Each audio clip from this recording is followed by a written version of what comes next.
Papa Dudut.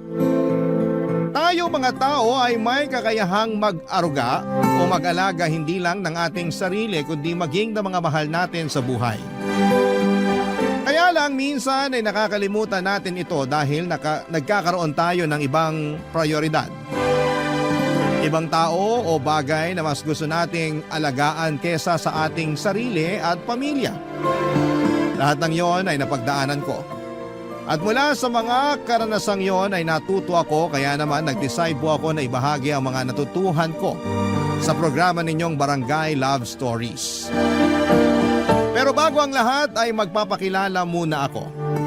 Ako po si Kira, 26 years old at isa akong elementary school teacher dito sa Cavite. Bunso po ako sa 5 magkakapatid. At ang 2 kong ate na kapwa ay panganay at pangalawa ay meron ng sariling pamilya. Hindi sila nakapagtapos ng college dahil mas pinili nilang magtrabaho sa Manila bilang kasambahay. At doon na nga nila nakilala ang kanilang mga mister. Kaming 3 ng Kuya JM ko at ng isa ko pang ate ang naiwan sa poder nila nanay at tatay.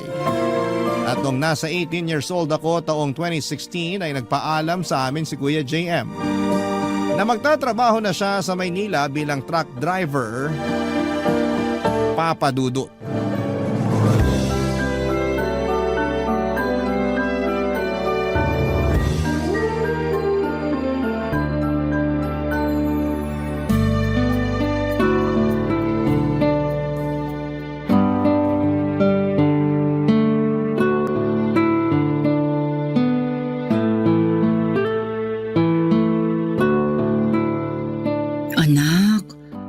Kasi kailangan doon ka pa sa Manila magtrabaho.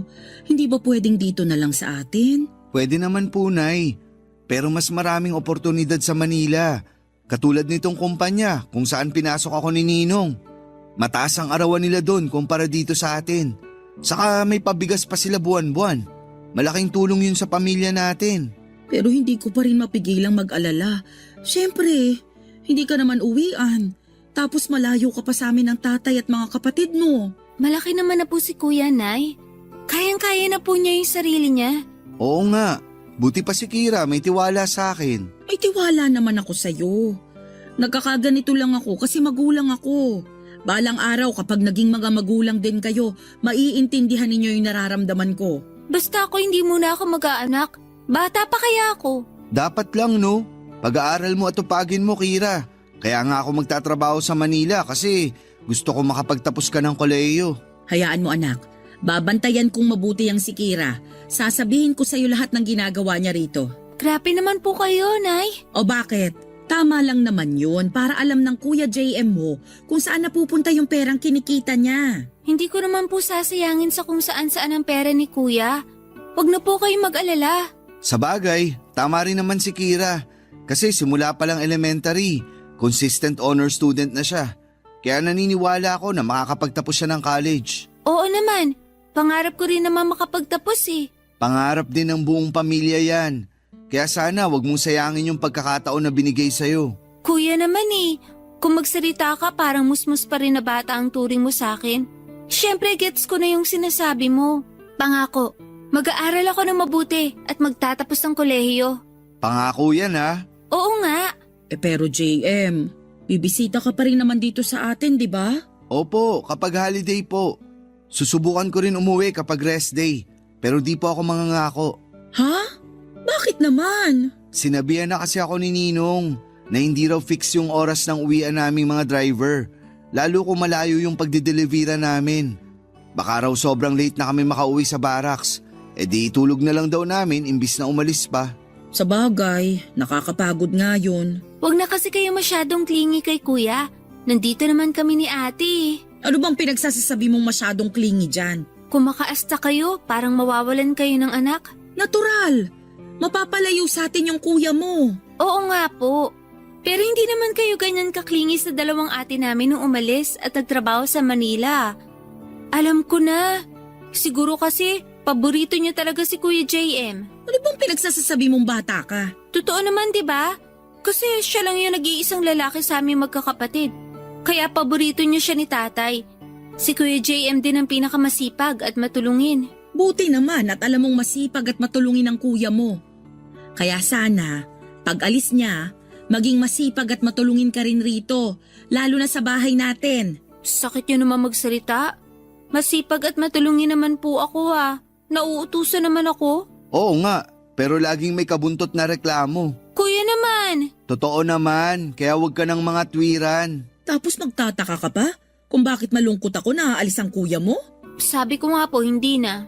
Basta, Nay, huwag na kayong masyadong malungkot. Kasi kaya ko naman ang sarili ko. Saka lagi akong tatawag kay Kira para kumustahin kayo. Huwag naman lagi. Kasi baka tulog ako nun. Sige ka, hindi ko masasagot yung tawag mo. Tingnan mo, wala pa nga, nagrereklamo ka na naman. Joke lang kuya. Basta ingat ka dun Kami na bahala kina nanay at tatay. Papa Dudut, 23 years old na si Kuya JM ng mga panahong yon. Dahil nga siya na ang tumatayong panganay matapos magsipag-asawa ng dalawa naming ate, ginawa ni Kuya ang lahat ng makakaya niya para makatulong sa aming pamilya. Pero bata pa lamang ay masipag na talaga si Kuya Papa Dudut. Siya ang pinakamatalungin sa aming magkakapatid. Nag-iisang lalaki rin kaya paborito ni nanay at tatay si Kuya. Pero katulad ng iba kong mga ate ay hindi na nakapagtapos ng college si Kuya dahil mas pinili niyang maghanap buhay. Nabaldado kasi ang tatay namin matapos nitong ma-stroke. Simula noon ay naging taong bahay na ito habang inaalagaan ni nanay at si Kuya na ang tumayong padre di pamilya. Kahit malungkot ang mga magulang namin, sa pag-alis ni Kuya ay masaya naman ako kasi nangako siya sa akin na pagtatapusin niya ako ng kolehiyo. Mataas kasi ang pangarap ko para sa aking sarili. Ayokong gumaya sa mga kapatid ko na mas pinili na magtrabaho na lamang kesa magtapos ng pag-aaral. Bukod doon ay alam ko na magiging proud sa akin ang mga magulang namin dahil ako pa lang ang magiging kauna-unahang college graduate sa pamilya. Mabilis na lumipas ang isang buwan. Walang mintis ang pagtawag sa akin ni Kuya JM upang kumustahin kami. Lalong-lalo na ang kalagayan nila nanay at tatay, Papa Dudut.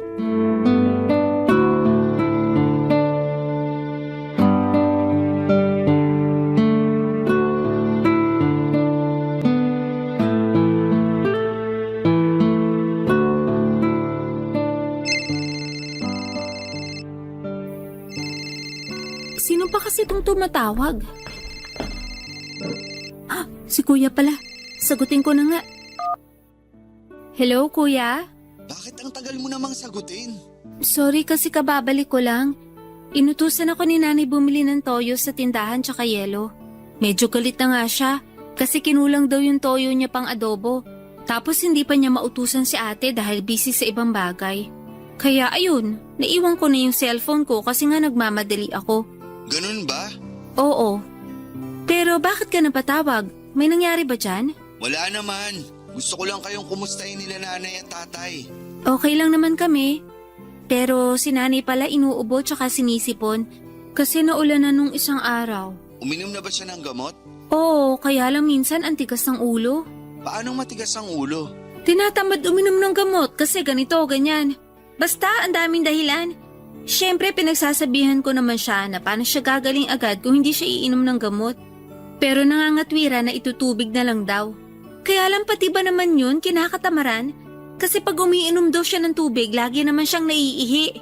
Ano ba naman yan si nanay? Pasaway! Sinabi mo pa. Ikaw nga magsabi dun, kuya. Baka sakaling makinig sa'yo. Kasi baka mapanot na ako kakaulit-ulit. Sige, pakausap ako kay nanay. Sige. Nay! Nay! Halika rito! Bakit ba sumisigaw ka, Kira? Nasa malapit lang naman ako. Huwag na po kayo ma-high blood. Sige kayo, baka sumakit batok nyo. Kung batukan kaya kita. Grabe naman po kayo. Bakit mo ba kasi ako tinatawag? Si kuya po nasa phone. Kausapin daw kayo. Ganun ba? Sana kanina mo pa sinabi. Akin na nga yung cellphone mo. Ito po. Hello, JM. Hello, Nay. Naku, buti naman napatawag ka, anak. Miss na kita eh. Miss na miss agad. Nung isang araw lang tumawag din si kuya. Mabuti pa, tignan mo muna yung ulam natin doon, kumalambot na. Kesa naman yung sumasabat-sabat ka sa usapan namin ng kuya mo. Okay Saway po. na to? Kalma lang kayo. Baka ma-high blood kayo niyan. Paano ako kakalma? Ikaw ba naman ang araw-araw kasama sa bahay ang kapatid mong si Kira? Napakapalasagot at mahilig mga tuwiran. Ganun na ba ngayon ng mga kabataan? Hayaan niyo po at pagsasabihan ko para hindi na kayo laging nagagalit. Hindi naman ako laging galit. Ngayon lang to kasi nga may nararamdaman ako. Nabanggit nga po sa akin ni Kira na may ubod-sipon kayo kasi naulanan kayo nung nakaraan. Oo eh. Lumabas ako noon para kunin yung padala mo. Kaso biglang buhos ng ulan nung malapit na ako sa bahay natin. Imbis na sumilong, tumakbo na lang ako para makauwi na. Kaso naabutan pa rin ako ng ulan.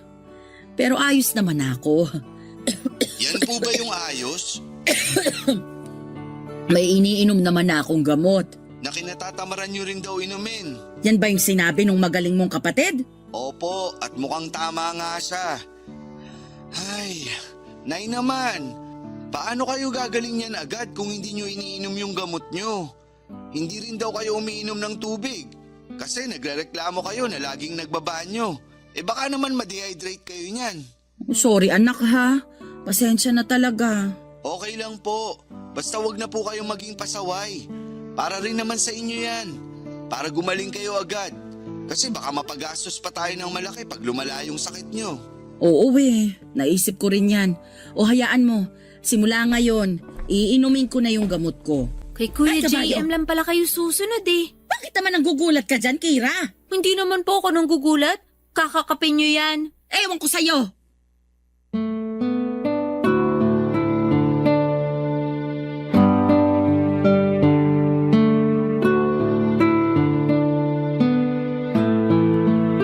Papadudot may pagka-stricto si Kuya JM pero naiintindihan ko naman ang pinanggagalingan noon.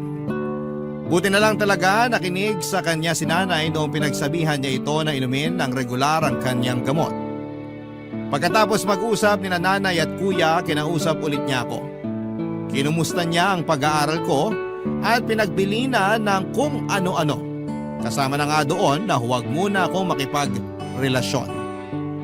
Siguro kung ako rin naman ang nasa posisyon niya ay pagsasabihan ko rin ang nakababata kong kapatid na unahin ang pag-aaral bago ang pagbo-boyfriend dahil ayokong masayang ang perang pinangtutustos ko sa matrikula niya.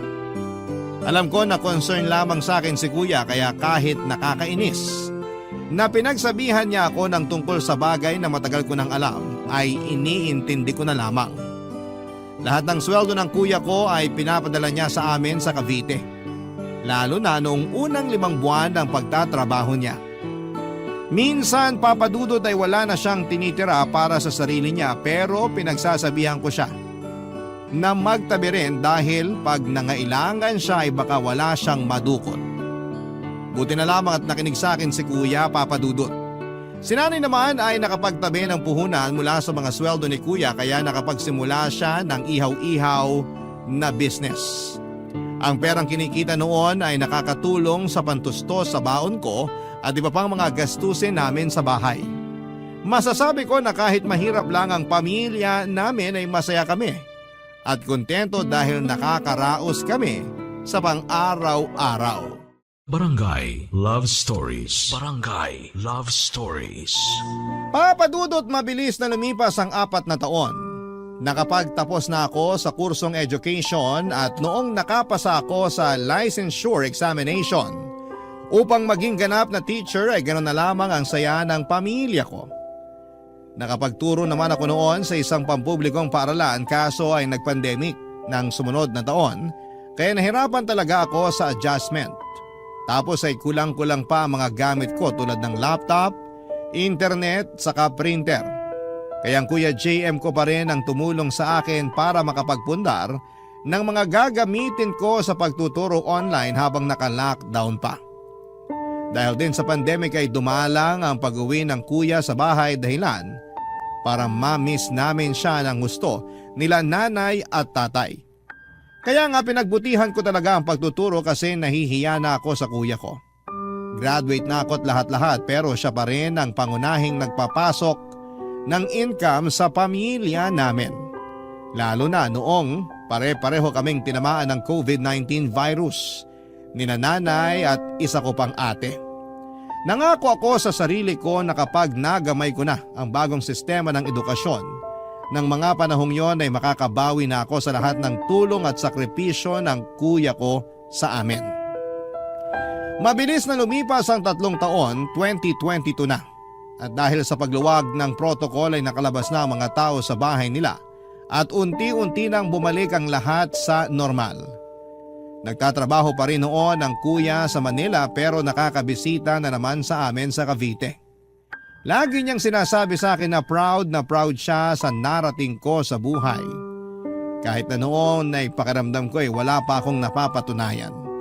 Mas lamang kasi ang pagod ko noong mga panahong yon kesa sa fulfillment, kaya siguro na-drain ako. Buti na lamang at nakilala ko si Luke, tendero sa isdaan na palagi kong pinagbibilhan sa palengke.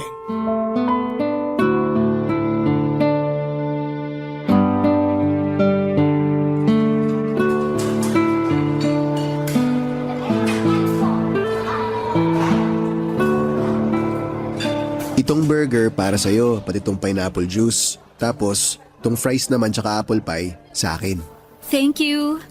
Napaka-gentleman mo talaga. Siyempre, ganun talaga pag mahal mo. Naks naman. Mabuti pa, kumain ka na. Mukhang pagod na pagod ka eh. Oo, pagod na pagod talaga ako. Grabe yung mga estudyante ko, sobrang hyper. Pero mahal ko yung mga yun ha. Alam ko na mahal mo mga estudyante mo. Nakikita ko na dedicated ka sa pagtuturo mo. Kaya nga, bilib na bilib ako sa'yo eh. Ikaw naman, wag mo na akong bulahin. Hindi kita binubola no. Nagsasabi lang ako ng totoo. O sige na, sige na. Sa bagay, kahit yung unang beses pa lang kita nakilala, ganyan ka na. Anong ganito na ako? Yung mahilig magsabi ng kung ano-ano magagandang bagay sa akin. Kagaya nung lagi mong pagpapaalala na maganda ako. Kahit na mukha na talaga akong stress at pagod. Tapos yung sinasabi mong mahalaga ako, lalo kapag feeling down ako o malungkot lang. Ano pa ba? Basta marami. Sa totoo lang, dyan mo ko nakuha, kaya nga pumayag akong ligawan mo eh. Hindi lang naman kita basta gusto, Kire. Mahal kita. At kapag naging tayo, ikaw na mismo magsasawa sa kapapaalala ko sa'yo kung gaano kita kamahal. Promise, hindi ka mapapagod? Mapapagod saan? Namahalin ako kapag naging tayo. Ngayon nga na naniligaw pa lang ako sa'yo, hindi ko nararamdaman yun eh. Paano pa kaya pag naging tayo? Wala lang. Naisip ko lang. Kasi karamihan sa mga kakilala kong babae, pare-pareho yung naging karanasan nila sa mga boyfriend nila pagkatapos nilang sagutin. Yung bang nagbago raw bigla, nawala yung pagmamahal na todo-todo nung nanliligaw pa lang. Kaya ngayon pa lang, tinatanong na kita kung hindi ka mapapagod sa akin. Hindi naman lahat ng lalaki pare-pareho. Tsaka, iba mo ako sa mga boyfriend ng mga kakilala mo. May paninindigan ako at isang salita. Hinding-hindi ako mapapagod sa pagmamahal ko sa'yo. At pag naging tayo, lalo lang kitang mamahalin ng husto. Ang totoo, mahal na rin kita, Luke. Talaga? Mahal mo na rin ako? Oo, kasi sa'yo ko lang naramdaman yung pag-aalaga na hindi ko akalaing kailangan ko pala. Ha? Anong ibig mong sabihin? Mas sanay kasi ako na ako yung nag-aalaga, lalo na sa bahay namin. Hindi ba alam mo naman yung kondisyon ng tatay ko? Oo, nakwento mo sa akin na na-stroke siya. Oo. Tapos matanda na rin ang nanay namin. At ako lang din ang kasakasama nila sa bahay. Ako lang yung inaasahan nila kahit na nagtatrabaho na rin ako.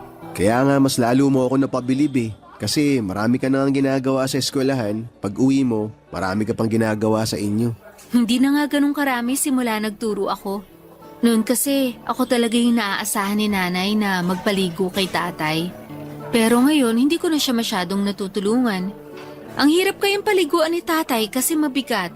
Kaya ginagawa ng nanay ko pag hindi niya na kaya, kasi mag-isa lang siya, pinupunasan na lang ng basang tuwalya. Tapos sa susunod na araw na lang namin paliliguan kahit napuyat at pagod din ako. Yung iba mong mga kapatid, wala bang plano na umuwi man lang para tulungan kayo sa pag-aalaga sa mga magulang nyo? Yung dalawang ate ko, may sariling pamilya na yun. Iba doon maliliit pa mga anak kaya hindi maiwan-iwan. Yung kuya ko naman, busy sa pagtatrabaho sa Manila. Siya na yung bumubuhay sa amin simula nang mabaldado si tatay. Kaya ang maitutulong ko na lang sa kanya, alagaan ang mga magulang namin. Kaya mas lalo mong deserve na mahalin at alagaan kasi ilang taon din na ikaw yung nag-aalaga tapos di naman yun nasusuklian. Siguro kaya ako dumating sa buhay mo para maramdaman mo naman kung paano yung ikaw na yung inaalagaan. Salamat, Luke. Malaking bagay yung pagmamahal, pag-aalaga at suporta mo sa akin. Akala ko noon, kaya ko nang mabuhay na kasama lang yung mga magulang ko. Iba pala kapag may katuwang sa buhay na nagpaparamdam sa akin ng pagmamahal at pag-aalaga. Kaya nga Kaya nga sinasagot na kita. Pumapahig na ako maging girlfriend mo. Talaga? Talaga. Wow! Girlfriend ko na yung babaeng mahal ko! Napakaswerte ko! Papadudot gwapo si Luke, artistahin ang muka na kahawig ni Radson Flores ng Voltes 5, legacy ng GMA. Sikat na sikat siya sa hilera ng mga isdaan sa palengke namin, kaya ewan ko ba kung paanong nagkagusto siya sa katulad ko. Hindi naman sa minamalit ko ang sarili ko, masasabi ko namang may itsura ko. Pero para mapansin ang isang katulad ni Luke ay ewan ko na lang talaga kung paano yon nangyari. Basta ang natatandaan ko noon ay mabait na talaga siya sa akin. Mahilig makipagkwentuhan kapag ako ang customer niya. Tinatawaran niya rin ako at madalas ay dinadagdagan niya pa ang mga pinamili ko.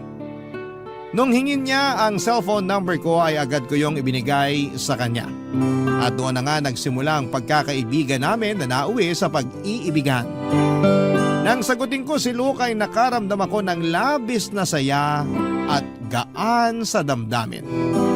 Maalaga kasi siya at first time ko lang maalagaan dahil simula nang umalis si Kuya JM sa bahay namin para magtrabaho ay ako na ang umiintindi kina nanay at tatay. Yung ate ko kasing isa ay nakahanap na rin ng trabaho sa Rizal noong naalis ang quarantine. Hindi na rin naman buwabata ang mga magulang namin at kasabay ng pagtuturo ko ang responsibilidad na alagaan sila, papadudot. Bagay na hindi ko naman nirereklamo pero aminado akong nakakapagod din. Mabilis na nagdaan ang isang taon at masasabi ko na sobrang nagpapasalamat ako sa Diyos dahil dumating sa buhay ko si Luke.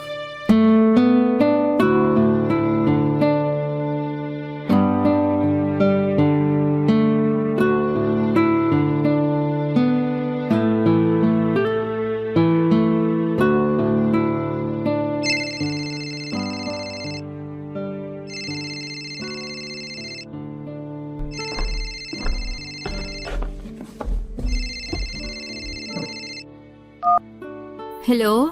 Hello, Kira. Bakit naman ang tagal mo sagutin? Kanina pa ako tumatawag sa'yo Pasensya ka na ha kasi busy ako kanina. Inasikaso ko si tatay kasi dumumi siya. Kailangan linisan agad baka mangamoy. Sigurado ka ba na yun talaga yung ginagawa mo? Oo naman. Bakit ba ganyan ka makapagtanong? Wala lang. Pakiramdam ko kasi busy ka sa ibang lalaki. Ginagawa mo lang dahilan yung tatay mo. Bukod sa tatay ko, sino namang lalaki ang tinutukoy mo? Yung bagong teacher sa school nyo na umaali-aligid sa'yo. Ha? Sinong bagong teacher? Teka, paano mo nalaman na may bagong teacher nga sa school namin? Nakalimutan mo yata na estudyante mo yung anak ng kumpare ko. O ngayon, naikwento nung bata sa tatay niya na may bagong araw teacher na lalaki sa inyo na madalas umaali-aligid sa'yo. Akala mo yata hindi makakarating sa akin yung mga nangyayari dun no? Sandali. Bago mo ako pagbintangan ng ganyan, pakinggan mo muna ako, okay? Unang-una, hindi siya umaaligid sa akin. Natural, magkasama kami sa trabaho, kaya nakikita kami na magkasama rin. Pero walang mali siya yun, no? At panghuli, wala kaming ginagawang masama para paghinalaan mo ko ng ganyan. Ay, oo na. Pasensya na, hindi ko mapigilan Nagsiselos ako. Wala ka naman dapat pagselosan kasi ikaw naman ang mahal ko. Sorry na. Nagkakaganito lang naman ako kasi mahal kita. Kaya nga naisip ko na... Na ano? Nayayain ka na maipag-live-in sa akin. Ha? Look naman. Alam mo naman na hindi ako pwedeng basta umalis sa bahay namin. Alam ko naman yun pero kailan ba pwede? Hindi ko alam. Kasi pag umalis ako, sino na lang maiiwan kina nanay at tatay dito sa bahay? Pati ba naman yun, poproblemahin ko pa? Natural, magulang ko sila. Nandun na tayo, pero hanggang kailan mo ba sila dapat alagaan? Kung ako tatanungin, nasa tamang edad ka na para mag-asawa eh. O kung ayaw mo pa magpakasal, edi magsama na muna tayo. Uso naman yun. O sige, tungkol sa mga magulang mo na lagi mo ibinibida na ikaw ang nag-aalaga. Ikaw na lang ba nang ikaw ang dapat na mag-alaga sa kanila? Di ba may mga kapatid ka pa? Di ba napag-usapan na natin yung tungkol sa bagay na yan? Oo nga, maraming beses na nating napag-usapan. Pero kahit saang anggulo mo tingnan, luging-lugi ka eh. Pare-pareho lang naman kayo nagtatrabaho. Pero ang kaibahan mo, nag-aalaga ka pa ng mga magulang mo. Eh sila, nagpapakasarap lang sa mga buhay nila kasi wala silang responsibilidad dahil inaako mo na. Nagagawa nila lahat ng gusto nilang gawin, tas ikaw, inaalala mo pa yung mga magulang mo. Parang gusto mong gawin ko? Iwan sina nanay at tatay para makipag-live-in sa'yo? Oo, kasi di ba mahal mo naman ako?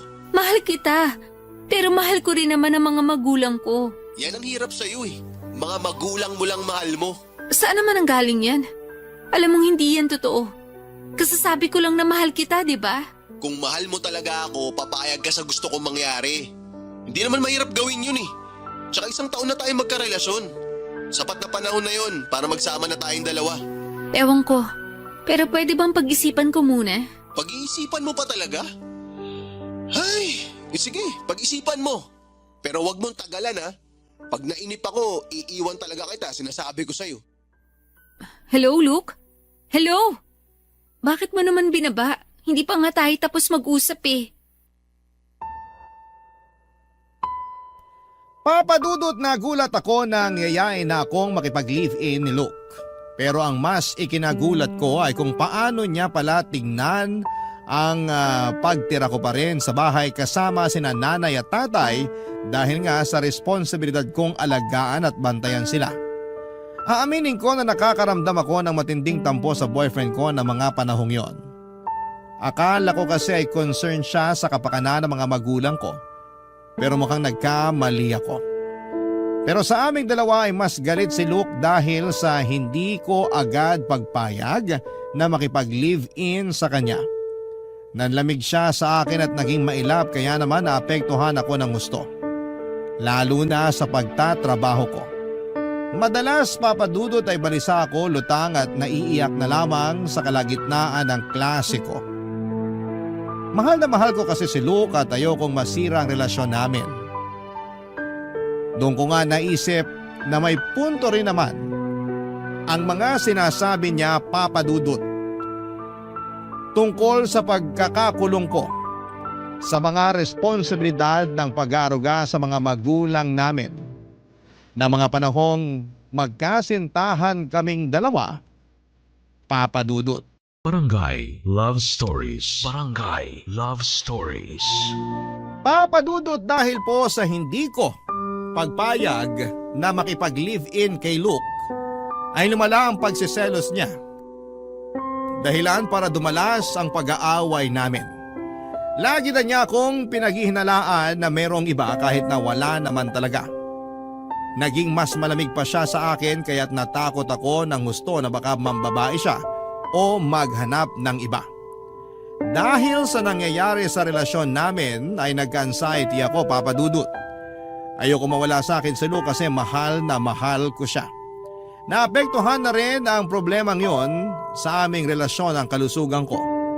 Nawalan ako ng ganang kumain at hindi ko na maramdaman ang excitement na pumasok sa eskwelahan para magturo.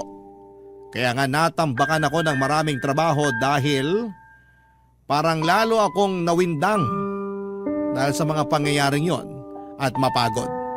At dahil sa mga pangyayaring yon ay doon ko napansin ng nanay ko ang pinagdaraanan ko. Kaya namang pinilit niya akong sabihin sa kanya ang lahat-lahat, papadudot.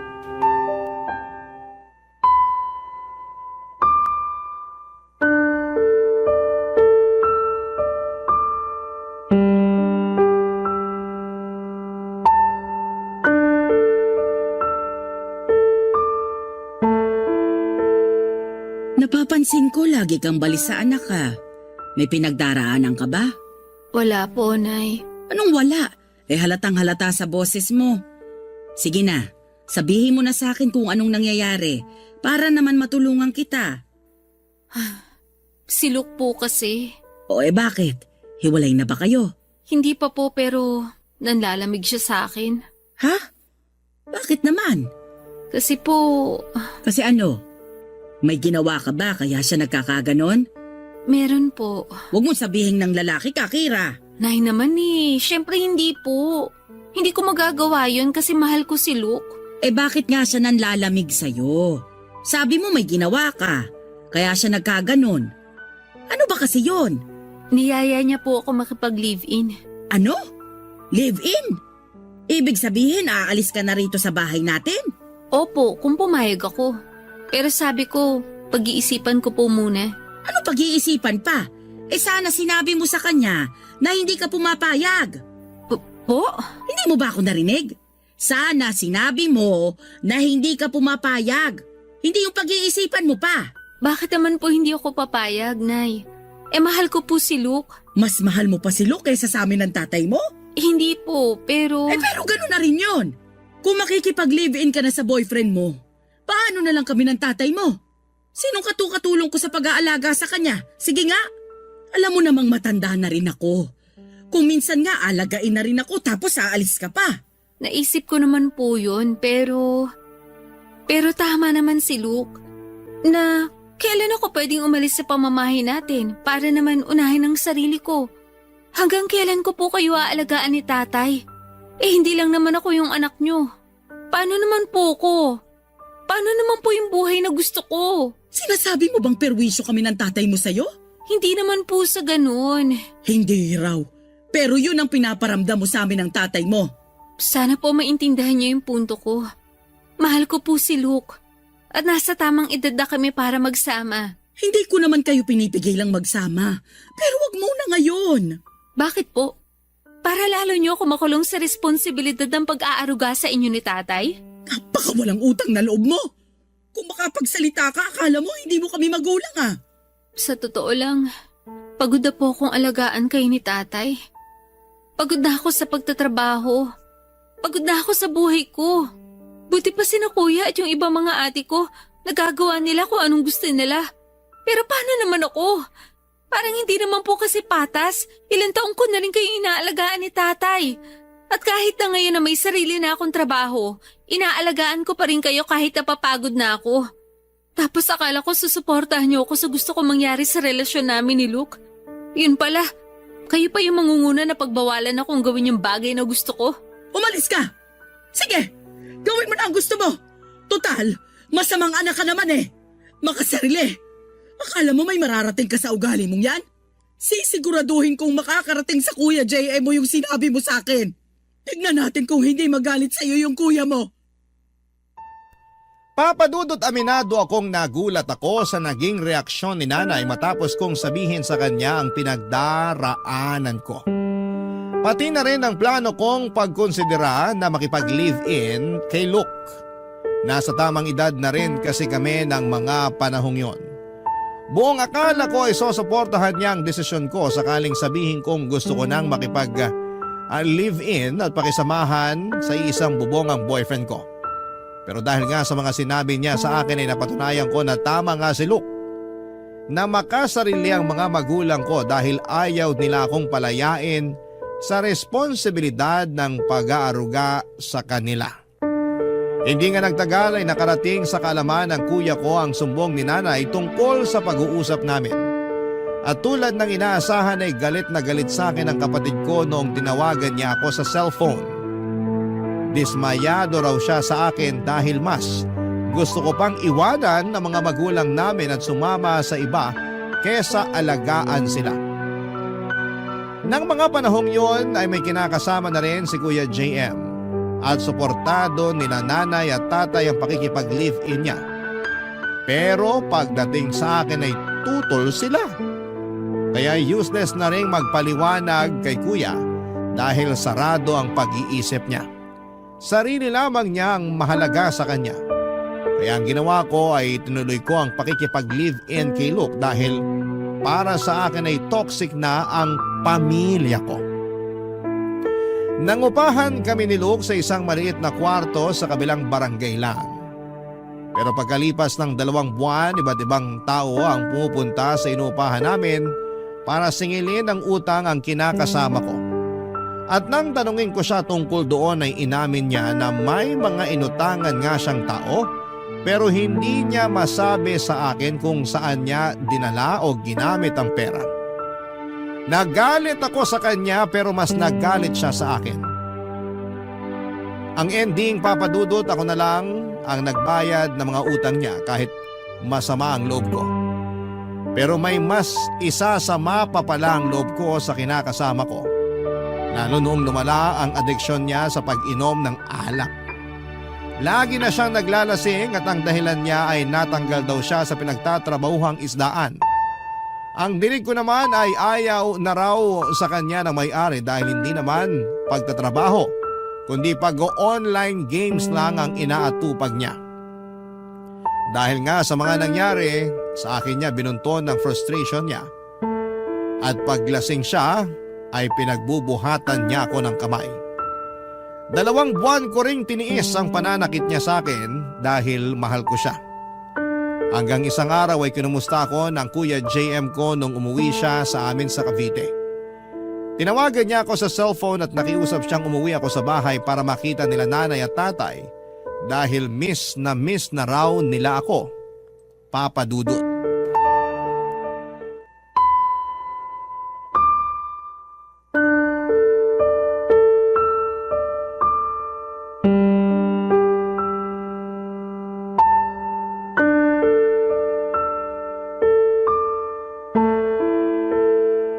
Anak, ano bang nangyayari sa'yo? Bakit may pasa ka sa labi? Na paano yan? Wala po, Nay. Anong wala? Pwede ba? Nanay mo ko. Huwag mo akong ginagawang tanga. Sino may gawa sa'yo niyan? Si Luke ba? Kasi po, Kasi ano? Sabihin mo sa amin kung kagagawan niya ng lalaking yon para naman maturuan natin siya ng leksyon. hindi kuya, wag. Wag mo nang galawin si Luke. At bakit hindi? Ilakas pala ng amas siya kung siya talaga yung nanakit sa'yo. Siya nga ba, Kira? Siya ang may kagagawan niyan sa'yo? Opo, Nay. Ay, tinamaan naman talaga ng lintik. Pero kasalanan ko naman. Kasi sumagot-sagot ako sa kanya ng pabalang. Kaya nasapak niya ako. Kahit na, mali pa rin nasapakin ka niya kasi babae ka. Nasaan na yung mokong na yun para maturuan ko ng leksyon? Siya yung sasapakin ko hanggang pumutok nguso niya. Kuya, please, wag na. Anong wag na? Kita mo ang ginawa niya sa'yo? Kaya nga nagsisisi na ako. Kasi nakipag-live-in ako sa kanya eh. Sana pala hindi ko pinairal yung katigasan ng ulo ko. Ayun tuloy, nakarma ako kasi suwail akong anak. Sorry po, Naya. Sorry po talaga. Ayos na yun, anak. Sa totoo lang, dapat din akong humingi ng sorry sa'yo. Kasi ako ang nagtulak sa'yo na umalis at makipag-live-in sa Luke na yon. Dapat kasi hinayaan na lang kita sa desisyon mo. Hindi kita hinadlangan. Para sana nakapag-isip ka pa ng mabuti at mas nakilala mo pa yung lalaki na yon bago ka nakisama sa kanya. Pero dahil natakot ako sa responsibilidad na maiwang mag-isa para alagaan yung tatay nyo, kaya hindi ako naging patas sa iyo. Sorry din, anak. Kasalanan ko talaga to eh. Huwag niyo na pong sisihin yung sarili niyo. Kasi mga magulang ko kayo eh. Higit kanino man, dapat kapakanan niyo na tatay yung lagi kong inuuna. Oo nga, pero may sarili ka pa rin namang buhay. May mga bagay kang gustong gawin na ikaw lang, na hindi kami kasama ng tatay mo, at ayos lang yun. Tama si Nanay, Kira. Sorry kasi naging makasarili kami. Sorry kasi inatang namin sa iyo yung responsibilidad na alagaan sila ni tatay. Ang dami-dami nating magkakapatid. Mali pala yun. Dapat pala nagsasalitan tayo sa pag-aaruga kina nanay at tatay dahil pare-pareho natin silang mga magulang. Kaya nga, sising-sisi ako kasi nangyari pa sa iyo yan sa kamay ng Luke na yun. Ako rin naman malaki yung pagsisisi ko. Masyado ako nabulag sa pagmamahal ko sa kanya. Hindi ko na nakita yung mga maling bagay na ginawa niya nung una pa lang. Masyado ako nagmadali kaya ako nagkamali. Ano nang desisyon mo? Hihiwalayan ko na po si Luke. Ayoko na pong makisama sa kanya. Kasi pagod na akong intindihin siya. Kaso sabi mo mahal mo pa siya. Opo, pero unti-unti nang nababawasan yung pagmamahal ko na yun sa kanya. At bago pa yung tuluyang mapalitan ng galit at hinanakit, at tuluyan na ako mawalan ng respeto sa kanya, mabuti pang maghiwalay na kami ng landas. Magandang desisyon yan. Basta, tandaan mo na nandito lang kami nila nanay at tatay sa tabi mo, ano man ang maging desisyon mo. Salamat, kuya. Maraming salamat talaga. Walang anuman yun. Welcome ka dito sa bahay. Umuwi ka na rito, anak. Papa Dudut, yun na nga ang hudyat para tuluyan akong makipaghiwalay kay Luke at umuwi sa bahay namin para makasama sina nanay at tatay. At kahit na gustong-gustong kasuhan ni Kuya JM ang ex-boyfriend ko dahil sa pananakit sa akin, ako na lamang ang tumanggi dahil ayoko na ng gulo. Ang huling balita ko kay Luke ay nahulog siya sa manhole noong minsang bumaha sa barangay namin at nabalian ng buto sa binti. Sa kasalukuyan ay masaya ako habang kasama sina nanay at tatay sa aming bahay. Lumipat na rin pala sa Cavite sina Kuya JM at ang misis niya matapos nilang ikasal last month, kaya naman mas malapit na sila sa amin. Lagi rin silang nasa bahay tuwing linggo para makipagbanding kina nanay at tatay at makinig sa barangay love stories. Yung iba ko namang mga kapatid ay dumadalaw na rin sa amin kaya masasabi ko na naging mas maligaya ang aming pamilya. Kung tatanungin ninyo naman kung kumusta na ang puso ko, masasabi ko na nasa daan pa rin ako ng paghilom. Takot pa kasi akong pumasok muli sa panibagong relasyon matapos ang pinagdaanan ko kay Luke. Pero hindi ko naman tuluyang sinasarado ang puso ko na balang araw ay makikilala ko rin ang lalaking magmamahal at mag-aalaga sa akin. Sa ngayon, Papa Dudut, ay inabala ko muna ang sarili ko sa pagtuturo. Hanggang dito na lamang po ang sulat ko at maraming salamat sakaling mapili po ninyong i-ere sa Barangay Love Stories ang kwento ko at sana'y kinapulutan po ito ng aral at inspirasyon ng mga kabarangay natin. God bless and more power sa inyong istasyon. Ang inyong forever kapuso at ka-barangay, Kira. Dear Papa Dudut, mahirap magtiwala lalo na kung naranasan mo ng maloko ng paulit-ulit. Ang mas mahirap pa rito ay hindi mo alam kung sino-sino ang mga taong dapat mong pagkatiwalaan.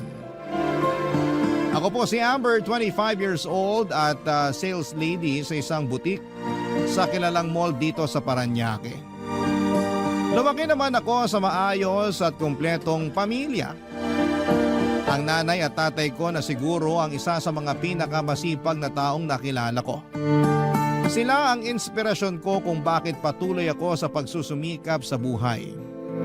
Sila ang dahilan kung bakit taus-puso kong tinatanggap ang mga tao sa paligid ko dahil inakala ko noon na ang mundo ay katulad nila. Mabait at hindi marunong manlamang.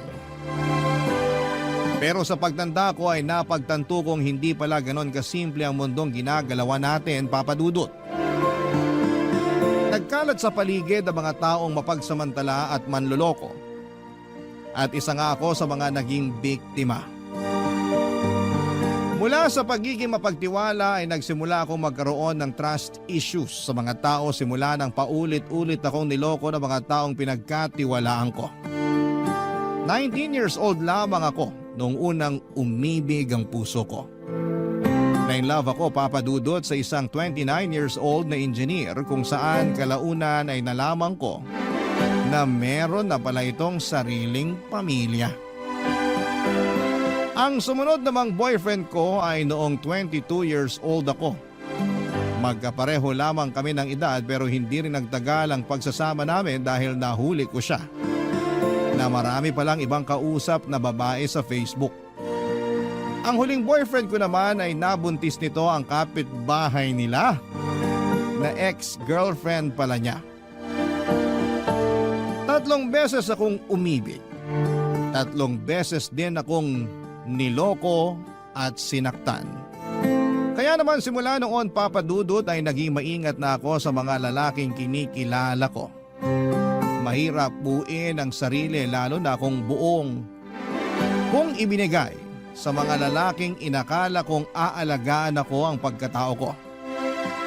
Kaya naman noong muli akong nakakilala ng bagong lalaki sa buhay ko na si Jude, nag-aalangan man ay sumubok pa rin ako.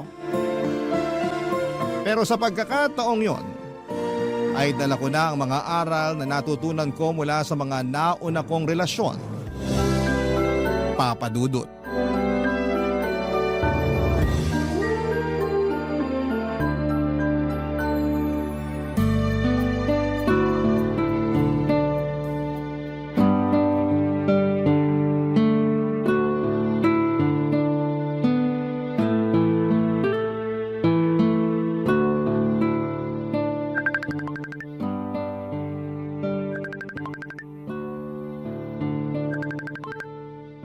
Hello?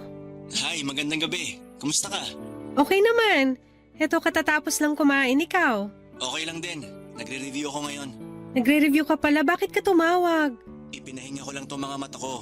Naisip ko na tawagan ka para naman ma-inspire ako sa pagre-review. Lo, eme to?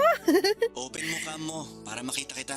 Ayoko, nakapantulog na ako eh. Sige na, please. Kahit saglit lang. Sige na nga. O, eto na. Kita na ba ako? Opo. Ganda niyo naman po. Ay naku, tigilan mo ako, Jude ha. Style mo bulok. Totoo naman. Ganda mo. Kaya nga kita message noon eh. Salamat.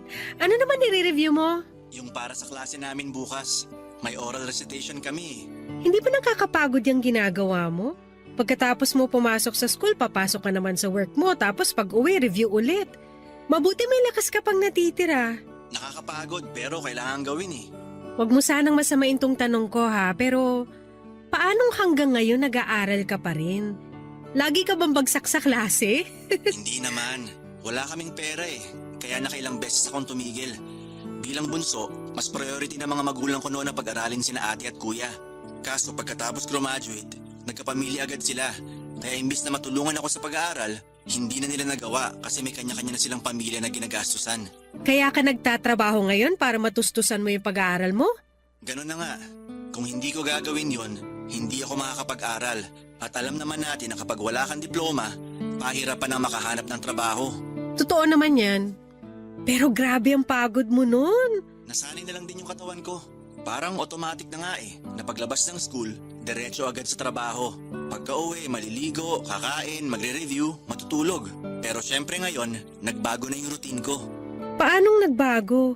Syempre, bago matulog, kailangan makausap muna kita para masarap tulog ko. Bebe time kumbaga. Baby time ka dyan. Hindi pa nga tayo magjowa, ikaw talaga. Pero malapit na naman, di ba? Ewan ko. Depende. Depende naman saan. Depende kung sasagutin ba kita o hindi. Ano bang kailangan kong gawin para makuha ko na yung matamis mong oo? Secret! Ayaw pa sabihin. Baka naman paaasahin mo lang ako ha. Bakit? Ayaw mo na? Pagod ka naman ligaw? Pwede ka naman nang tumigil kung pagod ka na. Hindi. Siyempre hindi. Hindi nga ako napapagod na maghapon nag-aaral at nagtatrabaho eh. Siyempre hindi rin ako mapapagod sa'yo. Liligawan kita hanggang sa mapasagot kita. Tignan nga natin kung hanggang saan ka tatagal. Strong to. Mukha lang ako mahina tingnan. Pero determinado akong tao. Sus! Sinasabi mo lang yan kasi nanliligaw ka. Alam mo, hindi mo naman kailangan magpakapagod para mapasagot ako eh. Magpakatotoo ka lang. Huwag mo kong gawing priority mo kasi may mas mahalaga ka pang goal sa buhay kaysa sa akin. Nasa panahon na lang yan kung babagay ba talaga tayo o hindi. Ano bang klaseng boyfriend yung hinahanap mo? Isang ugali lang naman yung gusto ko sa isang lalaki. At yun yung kapag loyal siya. Diyan nagsisimula ang lahat eh. Kapag loyal ang boyfriend, masaya ang girlfriend. Kapag loyal ang tao, walang problema, walang gulo. Kapag loyal ang partner mo, may peace of mind ka. Yun lang ang kailangan mong patunayan sa akin. Yun lang ba? Madali lang naman pala eh. Loyal naman ako kaya huwag ka mag-alala. Nasa tamang tao ka na. Ewan ko sa'yo, mag-review ka na nga dyan. Baka ako pa masisi kapag bumagsak ka sa recitation niyo bukas. Matutulog na rin ako. Sige, good night. Sleep well. Salamat. Ikaw din, huwag masyado magpupuyat. Wala bang I love you dyan? Ay, tigilan mo ako. Mag-review ka na dyan. Okay, sige. Bye-bye na. Bye! Sa Facebook ko lang nakilala si Jude Papadudut. Nagsimula ang lahat noong nag-reply siya sa isa sa mga stories ko. Hindi kami close at hindi ko siya kilala noong mga panahong yon. Pero napansin ko na matagal na pala kaming friends sa Facebook. Nung i-check ko ang profile niya ay may itsura naman siya. Payat siya na matangkad at ang buhok nito ay katulad sa mga sikat na hairstyle ngayon na mahaba at may hati sa gitna na halos natatakpan na ang kanyang mga mata. Nireplyan ko siya at doon ay nagsimula ang kulitan namin sa social media. Sinimulan akong ligawan ni Jude at hindi ko siya pinagbawalang manligaw. Pero inunahan ko na siya at sinabihan na hindi ako nagpapadalos-dalos pagdating sa pag-ibig. Gusto kong patunayan muna ng lalaki ang sincerity niya bago ko siya sagutin at yun na nga ang ginawa ni Jude sa mga sumunod na buwan. Naging magkaibigan kami habang nililigawan niya ako at ayos lang naman daw sa kanya yon. Sa pamamagitan noon ay mas lalo ko pang nakilala ang binata. Mahiyaing tao si Jude at masyado siyang seryoso sa buhay. Pero kapag kaming dalawa lang ang magkasama, ay lumalabas ang pagiging makulit nito at palakwento. May ugali kasi si Jude na kailangang makaklose muna niya ang isang tao bago siya maging open sa ugali niya. Kabaliktaran nito kapag kausap lamang siya sa chat. Kapag online ay napakakulit niyang tao at hindi siya nauubusan ng pag-uusapan. Hindi nga naglaon ay naging magaan din ang loob ko kay Jude hanggang sa unti-unti ko ring ibinigay ang buong tiwala ko sa kanya. Matapos nga ang ilang buwang panliligaw ay sinagot ko na siya at opisyal ko siyang naging boyfriend, Papadudut.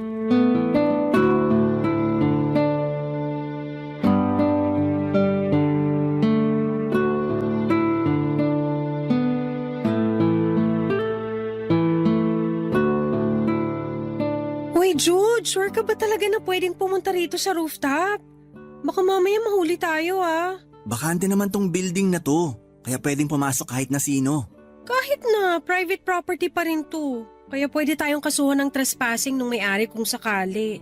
Nagpaalam naman ako sa gwardya. Kumpare ni tatay yung nagbabantay dito, kaya pinayagan tayong makapasok. Tsaka hindi naman tayo magtatagal eh. Manonood lang tayo ng sunset. Kung bakit kasi sa dami ng lugar na pwedeng puntahan, dito mo pa ako dinala sa abandonadong building Mamaya may multo rito Ang tanda mo na, nagpapaniwala ka pa sa mga multo? O bakit? Totoo namang may multo Hindi totoo ang mga multo. Alam mo kung anong totoo? Ano? First anniversary na natin. 1 taon na tong relasyon natin, yun ang totoo. At kaya kita dinala rito kasi gusto kong i-celebrate natin yun ngayon. Dito mismo? Oo, pinaghandaan ko tong araw na to. Kaya bago tayo tumuloy, pumikit ka muna. Ang dami mo talagang alam. Sige na, pikit na. Kasi may surprise ako sa'yo. Oo na, ito na. Nakapikit na. Halika, hawakan mo tong kamay ko. Sunod ka sa akin. Saan ba tayo pupunta? Malayo ba? Ilang hakbang lang. Kailangan nating umikot kasi haharap tayo sa kanluran.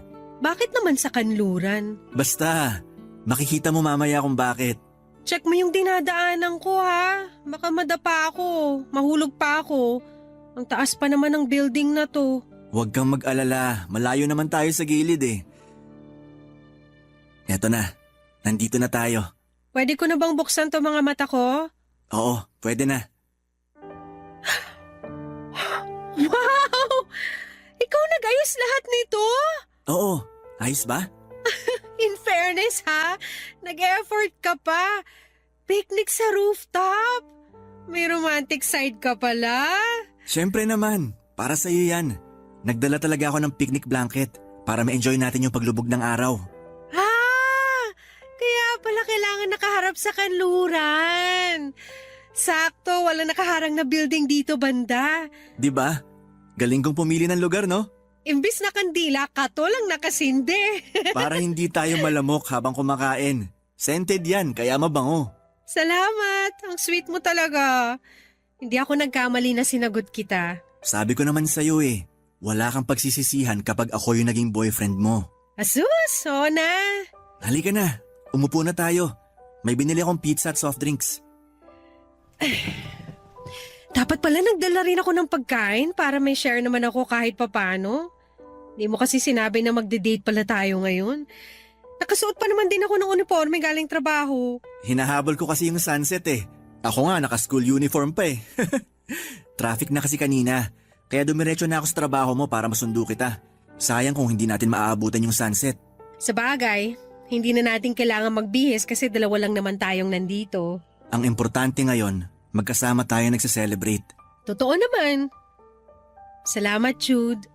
First time ko lang makaranas ng ganito. Para sa'yo, gagawin ko ang lahat. Mapasaya lang kita. Promise, gagawin ko rin ang lahat para maibalik sa'yo lahat ng efforts na ginagawa mo sa akin. Ikaw pa lang, solve na ako Ay naku, napakabulero mo talaga. Kumain na nga tayo bago pa lumamig tong pizzang dala mo. Kanina pa yan kaya baka malamig na yan ngayon. Eh di kain tayo ng malamig na pizza. Papadudod si Jude yung best example ng taong tinatawag nila ngayong nonchalant. Kung hindi mo siya tatanungin ay hindi niya sasabihin sa'yo kung ano ang nararamdaman niya. Hindi rin siya mahilig lumabas at karaniwan ay sa bahay, eskwela, trabaho lang siya namamalagi. Wala siyang bisyo dahil ayon sa kanya ay wala naman daw siyang sapat na yaman para gumasto sa mga bagay na magsasayang lang ng pera. Proud ako sa kanya dahil sobrang focus siya sa mga priority niya sa buhay at yon ay ang makapagtapos ng pag-aaral at makatulong sa kanyang pamilya. Wala akong problema kay Jude pero may isang bagay akong kinakabahala para sa kanya. At yon ay ang paglapit ng tukso sa kanya. May itsura si Jude at malakas ang datingan nito dahil sa pagiging tahimik at misteryoso niya. Hindi na ako magtataka pa kung marami mang babae ang nagpaparamdam sa kanya, lalo na sa school nila. Sa katunayan ay nakwento sa akin ni Jude na may isang kaklase siyang siniship sa kanya. Very vocal daw kasi yung babae at hindi na sekreto sa buong klase nila na nagkakagusto ito sa boyfriend ko. Kilig na kilig daw yung babae tuwing tinutokso sila sa klase kahit na hindi naman siya pinapatulan ni Jude. Aaminin ko na nakaramdam ako ng selos. Medyo na-threat ako sa isiping may babaeng nagkakagusto sa boyfriend ko lalo na at hindi ko naman siya mabantayan araw-araw. Ganon pa man papadudod ay lagi naman akong ina-assure ni Jude na biruan lamang ang mga nangyayari sa eskwelahan nila at never siyang magkakagusto sa kaklase niyang yon. Pero bilang isang girlfriend papadudod, hindi ko maiwasang mag-overthink lalo na't araw-araw silang nagkakasama at nagkikita. Doon na po ako nagsimulang magkaroon ng trust issues sa nobyo ko ng mga panahong yon, papadudod. Barangay Love Stories. Barangay Love Stories. Papadudod para sa isang babaeng ilang beses nang niloko ng mga kalalakihan. Mahirap kalabanin ang isipang mahilig mag-overthink. Simula nung nalaman ko ang tungkol sa babaeng nagkakagusto kay Jude ay lagi na ako nag-iisip ng masama sa boyfriend ko. Kapag mabagal siyang mag-reply ay napapaisip ako kung may iba ba siyang kachat o baka ayaw na ba niya akong kausap kaya hindi siya nagre-reply. Hindi rin ako makatulog sa gabi dahil laging tumatakbo sa isipan ko kung ano ang ginagawa ni Jude after naming mag-usap sa cellphone. Kung natutulog na ba siya kaagad o baka naman may iba pa siyang katawagan.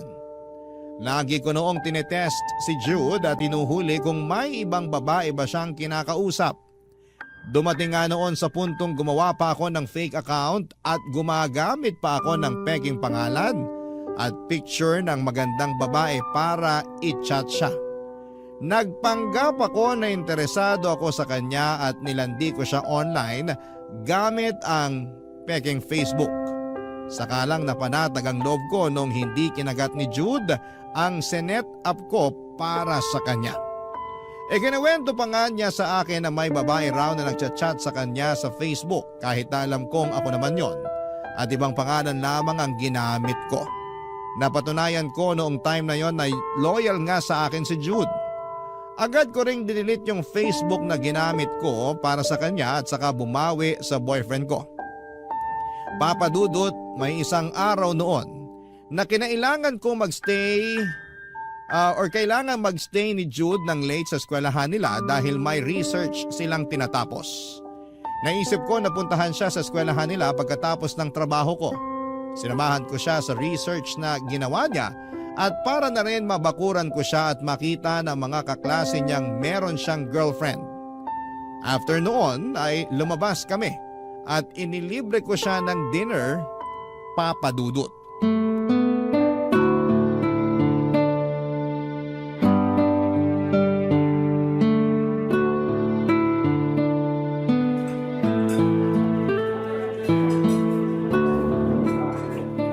So, kumusta naman ang araw mo?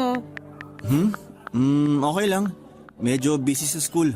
Daming activities eh. Mabuti na lang pala naisipan kong i-treat ka ngayon para naman kahit papano makapag-relax ka. Salamat pala sa libre.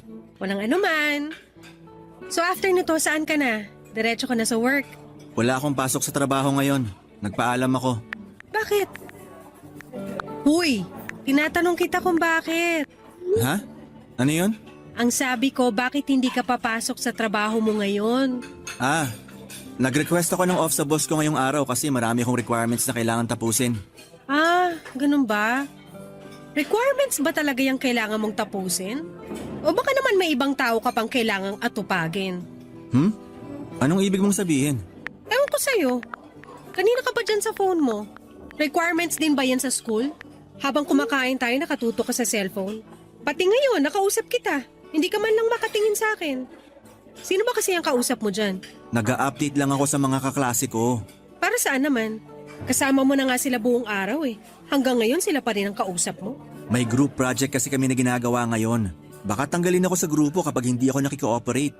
Sana pala hindi na lang tayo lumabas. Nakakahiya naman sa'yo. Sobrang busy mo pala masyado. Hindi, okay lang. Mabuti nga to at nakakain na ako. Para pwede na akong dumiretso sa bahay ng kaklase ko mamaya. Talaga? Okay. Psst. At talagang wala kang interes sa akin ngayon, ha? Ano? Sorry, hindi kita narinig. Sandali, re-replyan ko lang tong tanong ng classmate ko. Alam mo, nakakainis ka. Panira ka ng mood eh. Ang saya-saya ko kanina, excited pa man din ako na makasama ka. Pero ikaw, parang wala kang kaharap ngayon na girlfriend ah. Pasensya na. Eto na, ibababa ko na tong phone ko. Ano ulit yung sinasabi mo? Wala. Uwi na lang tayo. Teka, hindi pa ako tapos kumain eh. Ayun kasi, cellphone ka ng cellphone. Dapat kung magkasama tayo, walang gamitan ng phone. Kanina pa ako tapos kumain tapos ikaw hindi ka pa nangangalahati sa kinakain mo. Sorry na. Kailangan ko lang talaga mag-reply kasi ongoing yung paggawa nila sa report namin. Actually, ako nga lang yung wala ngayon dun eh. So ako pa pala yung may kasalanan na hindi kayo kumpleto ngayon. Sana sinabi mo kanina para hindi na lang tayo lumabas, di ba? Hindi naman sa ganon. Nagpaalam naman ako sa kanila.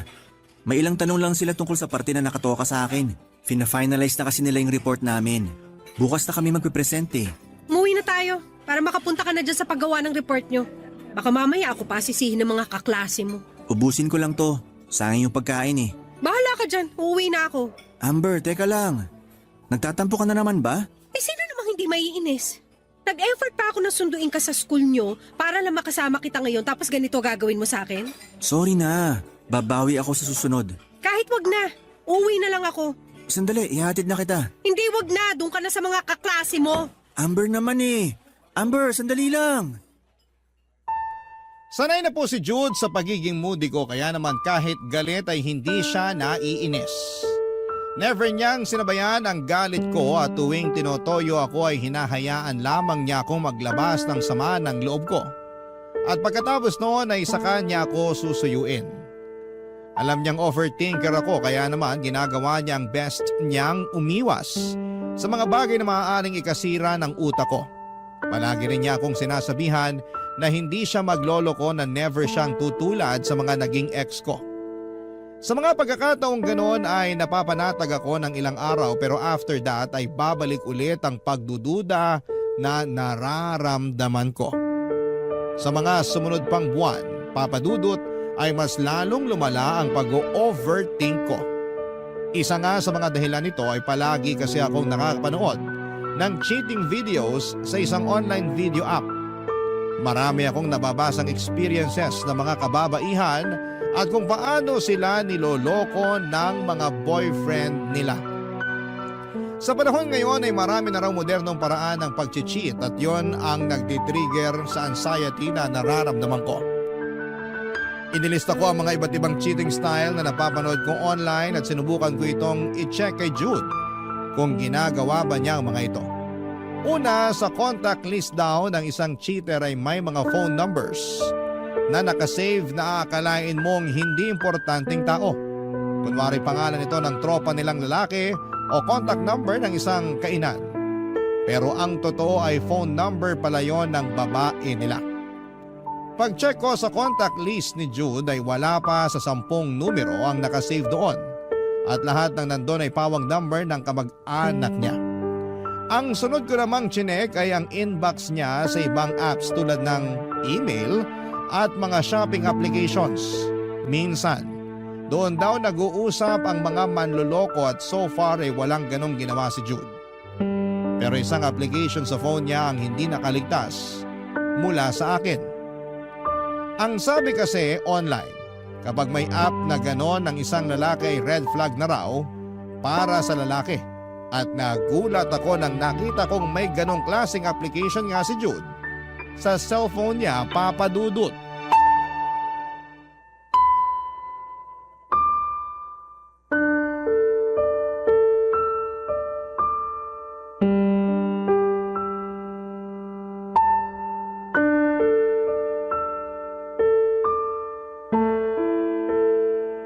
Jude, pahiram ng phone mo. Bakit? Nagcha-charge ako eh. Amin na, saglit lang, may titignan lang ako. Ano ba yun? Ako natitingin. Ibigay mo na lang sa akin. Ba't naman takot na takot ka magbigay ng phone? May tinatago ka ba dyan? Wala. Ano namang itatago ko sa'yo? Oh, ayan. Ano ba kasing titingnan mo? Basta. Anong password mo? Yung dati pa ba? Nagpalit ako ng password. 6699 na yung bago. Bakit ka naman nagpalit? Wala lang. 6, Lagi naman ako nagpapalit ng mga password ko eh. Ano ba kasi hinahanap mo sa cellphone ko? Ba't ka ba tanong ng tanong? Kung wala ka namang tinatago, chill ka lang dyan. Si Amber naman parang ewan eh. I-check mo na naman ba kung may kausap akong ibang babae? Wala kang makikita dyan kasi wala naman akong kausap na iba. Shhh! Manahimik ka. Nagsasayang ka lang talaga ng oras. Ayun! So tama nga yung napanood ko online. Ano yun? Ano namang napanood mo? May app ka rin pala na ganito? Alin, patingin? Ayan. Favorite app daw yan ng mga cheater eh. Kasi madaling mag-delete ng convo dyan. Ang sabi sa napanood kong video, messaging app yan ng mga kabit. Sus, nagpapaniwala ka naman sa mga napapanood mo. Kahit i-check mo pa, wala akong ibang kausap dyan. Anong i-check ko kung na-delete mo na yung conversation nyo? Wala akong i-delete na convo kasi wala naman akong kachat sa app na yan. Eh bakit meron ka niyan? Para saan yan? May Facebook ka naman. Ba't mo kailangan ng ganyan? Dito ko ina-upload yung mga picture at video sa phone ko kapag nafo-full na yung memory ko. Tingnan mo, kahit i-check mo pa, puro pictures ko lang yung nandyan. Patingin? Ayan. Ano, wala di ba? Wala nga. Puro pictures lang ang nandito. Kung may kachat man ako dyan, puro school-related lang. May group chat kami dyan na buong klase. Kasi yan yung preferred ng prof namin. Sabi kasi sa video, red flag daw yung mga lalaking may app na ganito eh. Nagpapaniwala ka kasi sa mga sinasabi sa internet. Hindi naman totoo yung mga yun eh. Puro paninirang puri lang yung mga yun. Paanong paninira eh based yun sa mga experience ng ibang tao? Clickbait lang yung mga yun para makakuha ng viewers. Tingnan mo, pati ikaw napaniwala nila. Kung gusto mo, i-delete ko na yung app na yan ngayon. Eh paano yung mga pictures mo? Wala akong magagawa. Kung ito lang yung tanging ikakapanatag ng loob mo, kahit mawala yung pictures ko, okay lang. Wag na. Sayang naman. Memories din yung mga yun. Oo, marami tayong pictures na nakasave sa app na yan eh. Tingnan mo. Amin na. Hanapin ko yung pictures natin nung nag-celebrate tayo ng anniversary sa rooftop. Naka-upload yun dito eh. Patingin niya.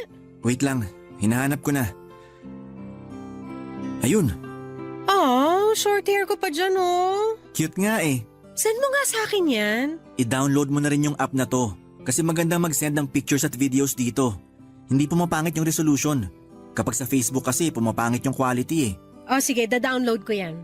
Send mo sa akin lahat ng pictures natin ha. Sige, no problem. Basta wala kang ibang kausap dyan ha. Yung totoo, pictures lang talaga. Wala, ano ka ba? Hanggang ngayon ba wala ka pa rin tiwala sa akin? Alam mo namang madaling masira yung tiwala ko eh.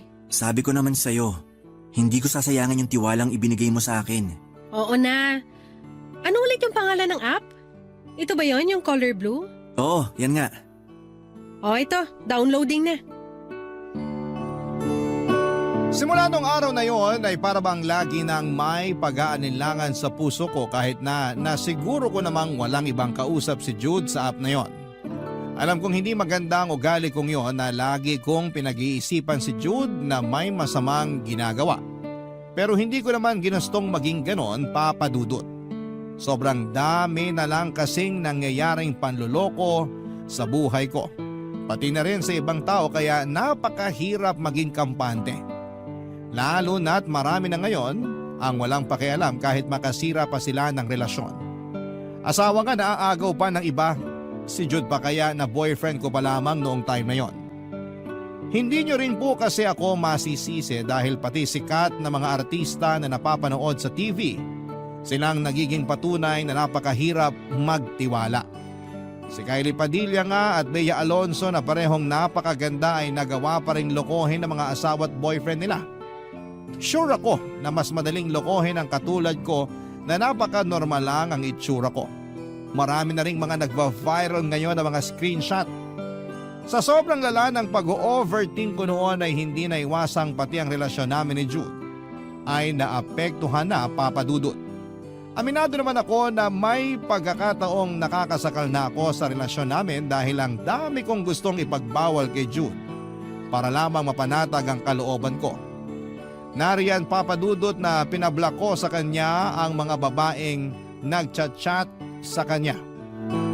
Hindi ko rin siya pinapasama sa mga outing nila kasama ang classmates niya dahil nga natithreaten ako sa kaklase niyang nagkaka-crush sa kanya. Marami akong ipinagbawal kay Jude pero sa kabila noon ay nagulat ako kasi tumatalima naman siya sa mga ipinag-uutos ko. Kahit nga minsan ay sumosobra na ako. Ganon pa man kahit naging sunod-sunuran na si Jude sa mga gusto ko, ay hindi pa rin nawala ang masamang kutob ko.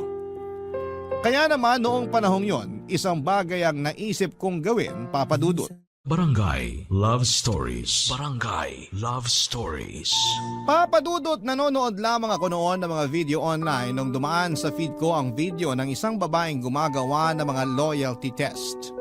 Dahil sa ginagawa niya ay maraming lalaki ang napapatunayang niloloko pala ang mga girlfriend nila. Ang sistema magpapanggap ang babae na itatago na lang natin sa pangalang Nina. Magkukunwari siyang interesado sa lalaki at lalandiin niya ito sa utos na rin ng mga babaeng gustong ipa-loyalty test ang kanya-kanyang nobyo. Kapag kumagat ang lalaki at nakipag-meet kay Nina, ay sa kanya i-video ang mga pangyayari at ipapadala niya ito sa girlfriend na nagpapa-loyalty test para may pruweba ang ginagawa nilang panluloko. Dahil sa kanya ay maraming relasyon ang nasira dahil lang hindi makapagpigil ang mga lalaking sineset up niya. At nalulungkot ako tuwing may babae na namang pinaibig lang tapos ay lolokohin din pala. Hindi nga ako makapaniwalang napakaraming lalaki ang kumagat sa pain ni Nina. Maganda rin naman kasi siya kaya naiintindihan ko kung bakit willing ang mga lalaking mag-cheat para lamang sa kanya. Ang hindi ko lang magets ay kung bakit napakadali para sa mga lalaking yon na lokohin ang mga girlfriends nila. Ilang araw ang lumipas ay nainganyo rin akong ipa-loyalty test si Jude, Papa Dudut. Matagal na panahon ko itong pinag-isipan dahil natatakot ako sa maaaring resulta ng test na yon. Pero dahil desidido kong malaman kung totoo nga bang loyal sa akin ang boyfriend ko, ay kinonta ko si Nina para magpatulong sa kanya. Sa pamamagitan ng message ay tinanong ko kung anong oras siya available para matawagan ko siya at makausap, Papa Dudut.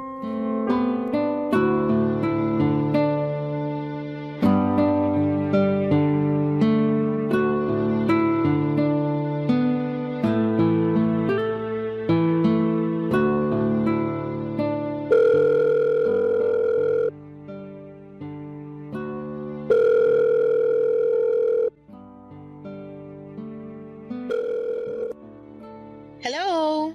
Hello, magandang gabi Nina. Ako si Amber. Ako yung nag-message sa'yo kaninang umaga. Ah, oo. Ikaw yung nagtatanong tungkol sa loyalty test na ginagawa ko, diba? Oo, ako nga yun. Napanood ko kasi yung mga video mo, pati na rin yung mga nahuhuli mong cheater. Mas lalong lumala tuloy yung pag-overthink ko dahil sa mga napapanood ko. Gusto mo rin bang magpa-loyalty test? Kung pwede sana, may bayad ba siya? Wala, libre to. Wow, talaga? Oo. Gusto ko lang talaga makatulong sa mga kapwa ko babae kasi naranasan ko na rin maloko eh. Ang goal ko lang naman is ilabas yung baho ng mga lalaking hindi makontento sa iisang babae. Nakakatuwa naman. Alam mo, marami kang babaeng natutulungan dahil sa ginagawa mo.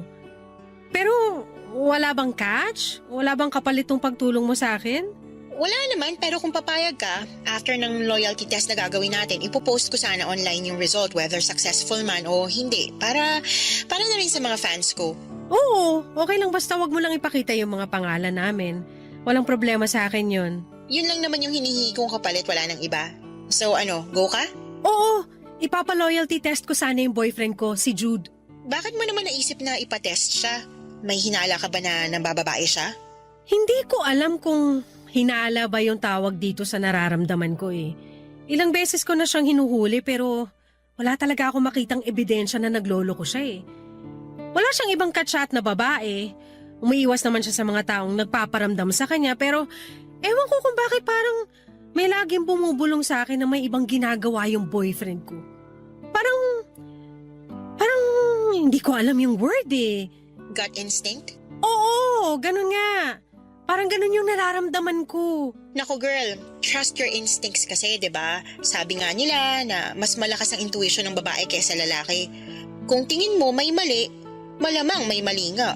Kaya nga kita kinontak eh, para matapos ng lahat. Paano bang gagawin natin? Madali lang. Imi-message ko lang siya. Makikipagharutan ako sa kanya tapos kapag nakuha ko na yung loob niya, sasabihan ko siya na type ko siya. Minsan sila yung mag-i-invite na imita ko pero kung hindi nila gagawin yun, ako yung magfa-first move. Ang goal natin is kung aamin ba siya na may girlfriend ba siya habang ini-entertain niya ako. Kung i-deny ka niya, first red flag na yun. Pangalawa, kung willing siyang makipag-meet sa akin for, alam mo na, isang bagay lang naman ang ginagawa kung bakit nagkikita ang babae at lalaki. So kung nangyari yun, second red flag na yun.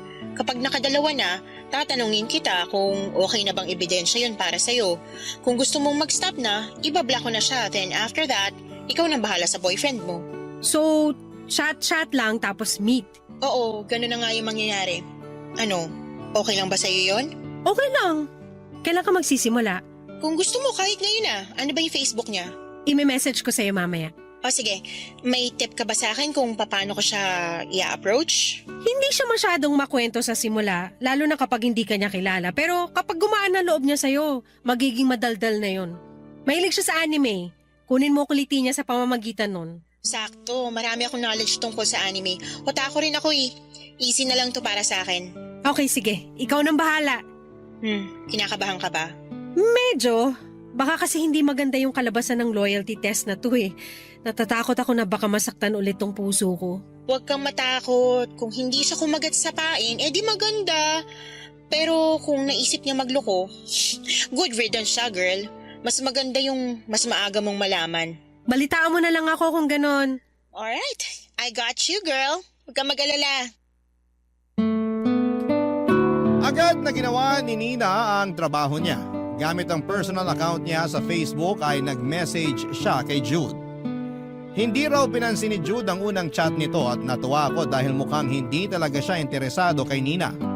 Pero 3 araw ang lumipas, nagulat ako noong nag-update sa akin si Nina. Nag-reply na raw si Jude sa chat niya. Lumubog ang puso ko noong nabasa ko ang chat sa akin ni Nina. Ang kwento niya sa akin ay busy daw sa school si Jude kaya siya late nag-reply. Isinet niya sa akin ang lahat ng screenshot ng usapan nila ni Jude at mas lalong sumakit ang dibdib ko. Noong nakita kong umabot ang usapan nila hanggang madaling araw. Noong gabing nag-uusap sila ni Nina ay nakapag-usap pa kami ni Jude sa tawag. Maaga siya nagpaalam dahil matutulog na raw siya pero hindi pala totoo yon. Dahil after naming mag-usap ay si Nina naman pala ang sunod niyang kinausap. Casual topics lang naman ang naging usapan nila ni Nina. Hindi mo ito maiisipan ng mali siya dahil parang getting to know ang nangyari sa pagitan nila. Tinanong ako ni Nina kung gusto ko pa bang ituloy ang plano namin. Umuo ako, Papa Dudut, kahit na medyo nasasaktan na ako ng mga time na yon. Ang sunod na tinanong ni Nina ay kung may girlfriend na ba si Jude. Inamin ito na may girlfriend na nga siya.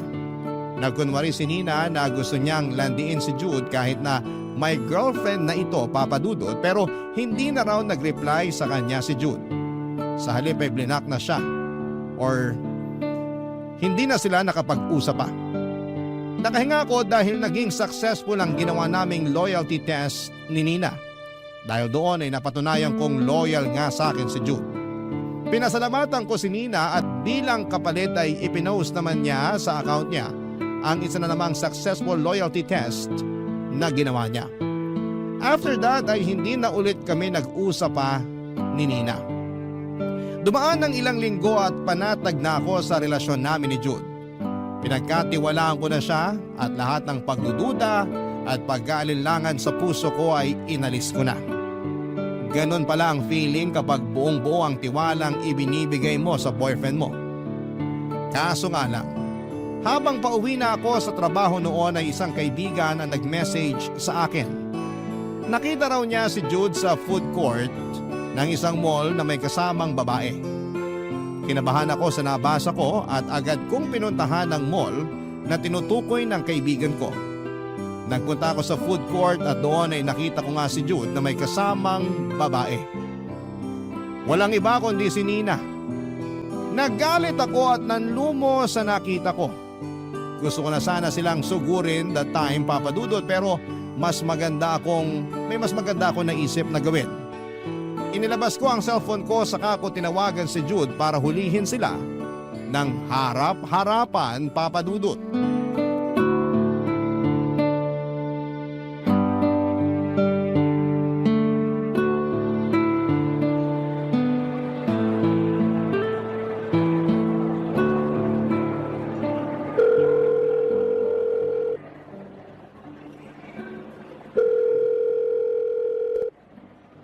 Hello, Amber? Napatawag ka. Busy ka ba? Labas tayo? Pasensya na. Nandito pa ako sa school ngayon eh. May tinatapos pa ako. School? Pero bakit parang ang ingay naman dyan? May event kasi rito kaya medyo maingay. Maraming tao. Sorry talaga, busy lang. Bawi na lang ako sa sunod. Ganun ba? Sayang naman. Gusto ko sanang kumain ngayon eh. May gusto akong puntahan na food court sa mall. Ganun ba? Bukas na lang kung gusto mo. Hindi, okay lang. Ako na lang pupunta. Actually, naglalakad na ako ngayon papunta sa food court na sinasabi ko. Nasa labas ka? Saan banda? Dito lang. Malalaman mo kung saan in 3, 2, 1. Hello? Amber? Hello? Pinatay ko na yung tawag. Amber? Ba't pa tayo mag-uusap sa cellphone kung pwede naman tayong mag-usap ng personal, 'di ba? Anong ginagawa mo rito? Ako yung tinatanong mo kung ano yung ginagawa ko dito? Hindi ba dapat ikaw yung tinatanong ko niyan? Akala ko ba nasa school ka? Busy ka, di ba? Sa bagay, totoo nga naman. Busy ka sa ibang babae. Hi, Nina! Amber, Nagkakamali ka ng iniisip. Magpapaliwanag ako. Hindi eh. Tama yung iniisip ko. Huwag mo na subukang lumusot pa kasi huling-huli na kita. Susubukan mo pa akong utuin eh. Kaibigan ko lang si Nina. Nagkakilala kami sa Facebook. Nagpapasama lang siya sa akin kasi... Tama na. Huwag ka na magpaliwanag pa.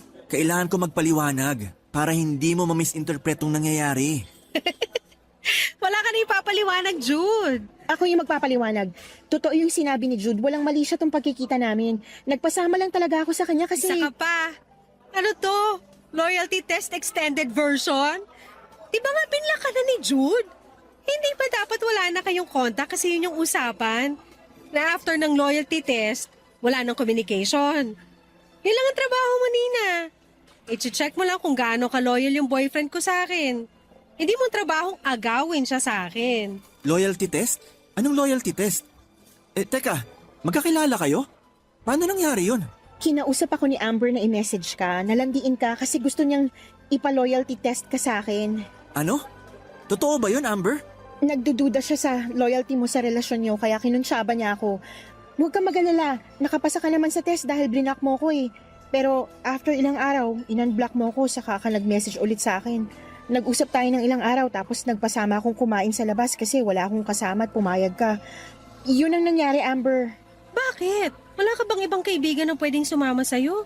Kailangan sa boyfriend ko talaga? Sa bagay, kung ganyang ahas, wala talaga mananatiling kaibigan sa'yo. Sandali lang. Sinet up niyo ako? Anong trip to, Amber? Oo, sinatap kita kasi hindi ako mapanatag. Ang mali ko, nagtiwala ako sa babaeng Makaterin pala. Ano bang tingin mo sa akin, Amber? Bakit ba hirap na hirap kang pagkatiwalaan ako? Ikaw pa talaga yung may ganang magalit sa akin. Sinubukan kong pagkatiwalaan ka, Jude. Ginagawa ko naman yung best ko pero hindi ko alam kung bakit laging may bumubulong sa isip ko na wag masyadong magtiwala. Ngayon alam ko na kung bakit. Totoo nga yung mga nararamdaman ko. Ito na mismo. Ginawa mo na yung ikinakatakot ko. At ikaw naman, Nina, ganito na ba ang bagong style ng mga ahas? Kunwari gumagawa ng loyalty test, tapos kapag naghiwalay yung magjowa, ikaw sasalo sa boyfriend nila? Grabe ah, high-tech na rin pala ngayon, pati pa nga agaw. Amber, hindi ganun yun. Wala naman... Sa'yo na si Jude kung gusto mo. Amber! Sa ginawa mong pagsisinungaling, never nang babalik yung tiwala ko sa'yo. Araw-araw na akong mag-iisip ng masama at hindi magiging healthy yon para sa akin. Kung nagawa mo magsinungaling sa akin ngayon, magagawa mo pa ulit yon sa mga susunod na araw. Kaya mas mabuti pang itigil na lang natin to para hindi mo nang kailangan magsinungaling. Maganda nga kasi hindi ko na rin kailangan mag-overthink. Amber naman! Balik na kayo sa ginagawa nyo. Good luck sa inyong dalawa. Amber, sandali lang!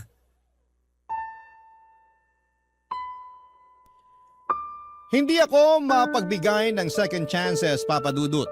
Kapag niloko ako ng isang tao ay wala ng rason-rason at nakikipaghiwalay agad ako. At ganoon na nga ang ginawa ko kay Jude. Nakipaghiwalay ako sa kanya matapos niya akong lokohin. Totoo yata na sa panahon ngayon ay mahirap nang makahanap ng forever. Iilan na lang ang lalaki mapagkakatiwalaan. At kapag nakahanap ka na ng ganong klase ng lalaki ay daig mo pa ang tumama sa loto. Dahil sa galit ay sinubukan ko rin gumawa ng video para ilabas ang baho ni Nina pero nakablock ako sa lahat ng mga accounts niya. Ilang ulit ako nag-post para sana ibunyag ang ginawa nitong panloloko pero sa kasamaang palad ay hindi man lang nag-viral ang ginawa kong video at iilan lang ang nakapanood nito. Nakakainis lang dahil alam kong may kasalanan din ako sa mga nangyari. Hindi ako nagtiwala kay Jude at yon ang dahilan kung bakit nagawa niyang magloko. Ako mismo ang naglapit ng temptasyon sa boyfriend ko. Pero kahit na ganoon ay hindi pa rin yun rason para magloko siya. Sa huli ay nasa kanya pa rin kung gugustuhin niyang mag-cheat at yun na nga ang ginawa niya, Papa Dudut. Mas pinili niya ang mag-cheat. Kinalimutan ko na lang ang nangyari at nasaktan man ako pero katulad ng dati nagpatuloy pa rin ako sa buhay. Dahil wala naman ako, Papa Dudut, na ibang magagawa kundi ang sumabay sa ikot ng mundo. Wala na akong nasagapang balita kung nagpatuloy ang relasyon ni Jude at Nina dahil binura ko na kaagad ang mga ala-ala ko sa kanilang dalawa para mabawasan ang sakit na nararamdaman ko. Sa ngayon ay naghihil pa rin ako sa mga nangyari sa akin, Papa Dudut. Ang tanging hiling ko na lamang ngayon ay sana'y balang araw ay dumating na ang taong magiging tapat at seryoso sa puso ko. Ito po ang kwento ko at maraming salamat, Papa Dudut, and God bless. Ang inyong kapuso at kabarangay forever, Amber.